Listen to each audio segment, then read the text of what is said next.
He's black. He's brutal. He's boss.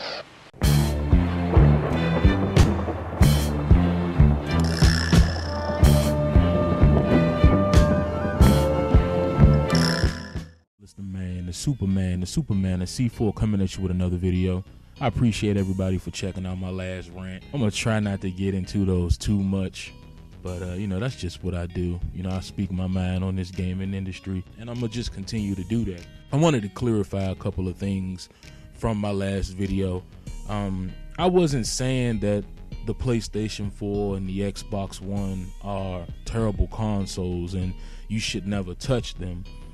What I was simply trying to get across was I'm getting sick and tired of these developers coming out with broken games, and a lot of these games just don't feel fresh. A lot of these games feel like things we've played a million times over, or things that could have been done on the Xbox 360 and the PlayStation 3, but just on next generation consoles. Hell, a lot of them are actually on the PlayStation 3 and the 360.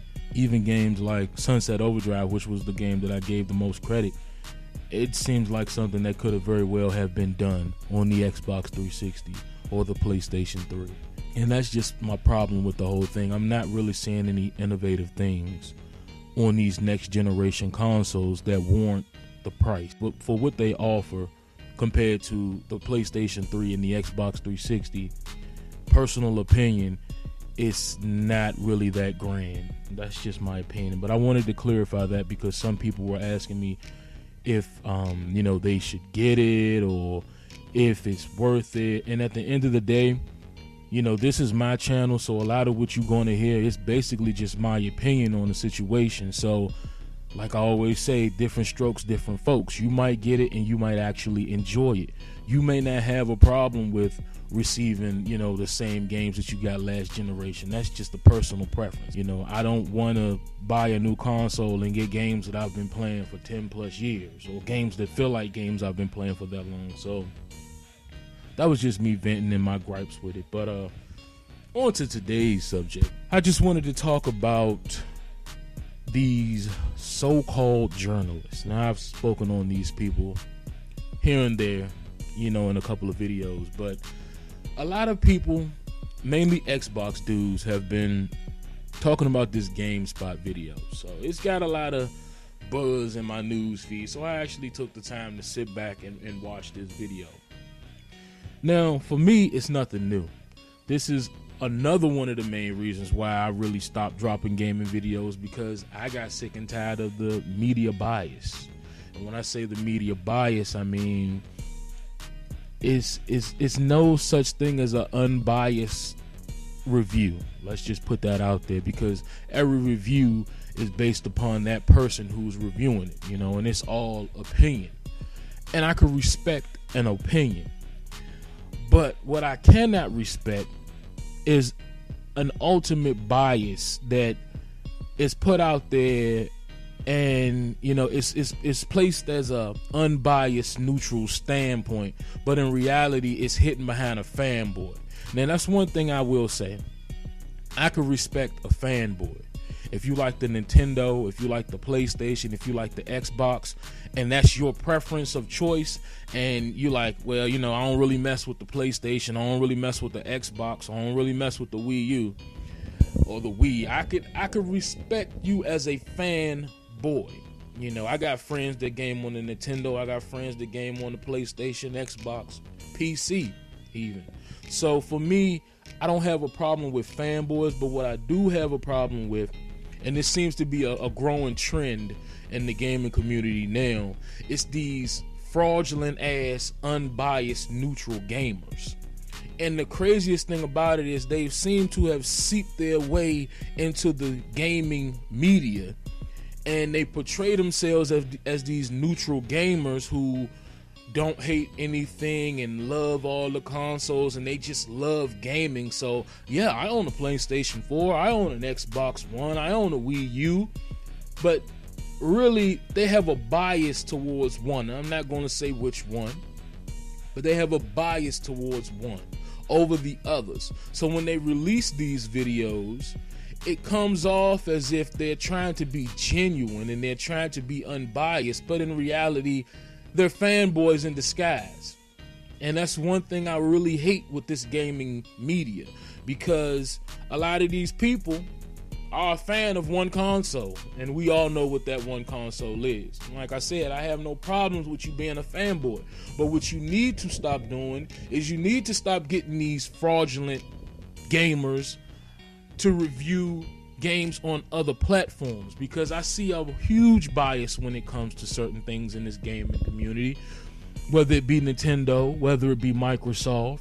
We're not going to talk about Sony because, you know, like I said, we all know what these biased fanboy journalists are fans of.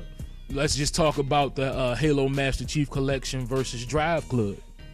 Now, they are two completely different genres, so I'm not comparing them game-wise. I'm comparing them review-wise, okay? Now, Drive Club came out broken as all hell, yet that game managed to get 8s and even a 9 from these journalists, the same journalists who gave Halo a 6, a 4, a 5 for the same exact reason: the online being broken. Now, if that doesn't show a media bias, I don't know what does. Now, I'm just using that as an example, and a lot of people have used that as an example, but that's the most recent game we can think of. And I think it's crazy that we look to these people for, I won't say guidance, because we're all grown men and women here. You know, we pretty much know what we want, and we make our own decisions based on what we've seen, and you know, we know our own gaming style. We know our own gaming types. We know what we like. We know what we want. So we really don't let their judgment sway us. But it's a lot of people in this world who would never buy a game if it wasn't for the simple fact that it was hyped out the ass, and so many people were telling them that it was great. These are what I like to call get with gamers, or get with people. It goes beyond gaming, but I just like to call them get wits. That's what they call, because they personally, wouldn't have an opinion on anything if the mass majority didn't have an opinion on something. Prime example, I got a cousin. He's a gamer. He's been a gamer for a long time, but he made his opinion on which console he was going to get based on the media. And by the media, I mean GameSpot, IGN, N4G, you know. And he isn't even one of those people who really goes on the internet and looks up gaming news. So when he was coming to me with all of this stuff, I was like, that stuff is old news. That's not happening anymore. Or, you know, that's been scrapped. Or both of those companies were going to do that. But, you know, with the gaming bias, you get one side of the story and you never fully get the truth. And that's my problem with the whole gaming media in general, because that is what we go to these websites for. We go to these websites for unbiased, neutral reviews and opinions on things, you know. And I'm not saying that you have to lick the boots of Nintendo or Microsoft or Sony. However, at the same time, you need to put people who are actually a fan of the product on Front Street as opposed to a biased fanboy. You would not make a biased Xbox fanboy the head reviewer on a game like Bayonetta or Mario Kart or Super Smash Bros. It wouldn't make any sense. So why put a biased Sony fanboy in a review on an Xbox or a Nintendo game? That's just my opinion on the situation. And I'm seeing a lot of fanboys giving their opinions as facts on when it comes to, you know, gaming in general. I'm not really seeing any neutral gamers giving their opinions on things. In that video, it seemed like a bunch of bitter gamers just ranting for 5 minutes. That's what it seemed like to me, you know. So, you know, I frankly really don't care, to be honest with you, on their opinions. But I do care when that is put out there for the masses to see, and it's taken as fact, because you got a lot of people who go off of other people's opinions, like I said. So they've made their opinions based on what IGN has said, based on what's posted on N4G, based on what GameSpot has said, you know, and they aren't fully even giving something a chance based on that. And I'm not gonna lie, because I have been a victim of that as well. I went and I saw all of the negative news on the Nintendo consoles back in the day, and I was like, you know, I don't really want it. But at the same time, I am smart enough and man enough to know that I make my own decisions. And I know what I want based on what I like. And that's the problem too, because now these journalists have things all twisted up and they're pushing agendas now. You know, they, like I said in my last video, they got these people worried about 60 frames per second, 1080p, and don't get me wrong, that's something these consoles need to be striving at, but that's not what's important. What's important is these libraries. That is what's most important, not a bunch of bullshit. And they come out with these articles that's aimed at flame wars and clickbait, and in reality, it just shows a media bias.